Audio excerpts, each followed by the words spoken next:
प्रिय विद्यार्थियों, वंदे मातरम। मैं इस वक्त जयपुर में हूँ। दरअसल 11 मई 2025 रविवार को IAS RAS बेसिक, जिसे हम कब बैच के नाम से भी संबोधित करते हैं, उसका एक सेमिनार भाटिया आश्रम के जयपुर केंद्र पर था। बस उसी में शिरकत के लिए मैं यहाँ आया हुआ था।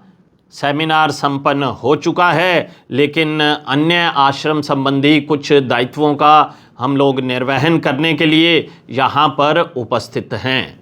आज सुबह जब मैं श्री गंगानगर प्रशासन की ऑथेंटिक साइट को देख रहा था तो उसमें सुबह 5:20 पर श्री गंगानगर प्रशासन ने ये सूचना प्रेषित की कि अभी हालिया अशांति काल में जितने भी आदेश लॉ एंड ऑर्डर को मेंटेन करने के लिए प्रेषित किए गए थे वो सब प्रत्याहारित किए जाते हैं।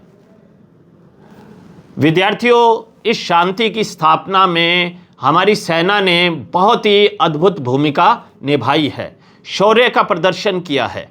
मैं अभी देख रहा था तो मैंने पाया कि एक सैनिक के अंदर 5 बड़ी विशेषताएं होती हैं। सबसे पहली लक्ष्य का निर्धारण, और फिर लक्ष्य के प्रति समर्पण, अनुशासन, शारीरिक एवं मानसिक दृढ़ता, त्याग और बलिदान की भावना।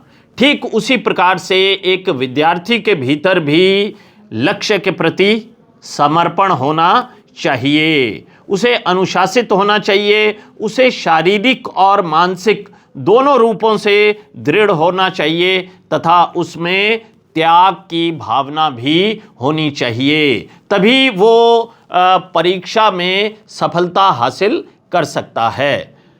अशांति काल में बहुत सारे विद्यार्थी सूरतगढ़ से प्रस्थान कर गए थे, लेकिन अब ज़िला कलेक्टर महोदय के द्वारा कोचिंग सेंटर्स को खोलने की अनुमति प्रदान कर दी गई है। इसलिए कल यानी कि दिनांक 14 मई 2025 से भाटिया आश्रम का सूरतगढ़ केंद्र फिर से ऑफलाइन अपनी गतिविधियों का संचालन आरंभ करने जा रहा है। तो जो भी विद्यार्थी सूरतगढ़ से बाहर हैं वो पुनः वापस लौटें, अपने माता पिता को प्रणाम करें, उनका आशीर्वाद लें और एक सैनिक की भांति यहाँ आकर अपनी तैयारी में, अपने अध्ययन में जुट जाएं।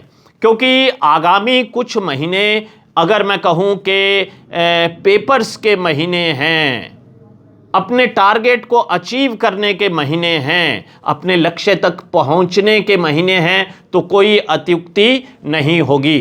तो समय का सदुपयोग कीजिए और तत्काल अपने अध्ययन स्थल पर पहुंचकर अपने सपनों को साकार करने के लिए मेहनत आरंभ कर दीजिए।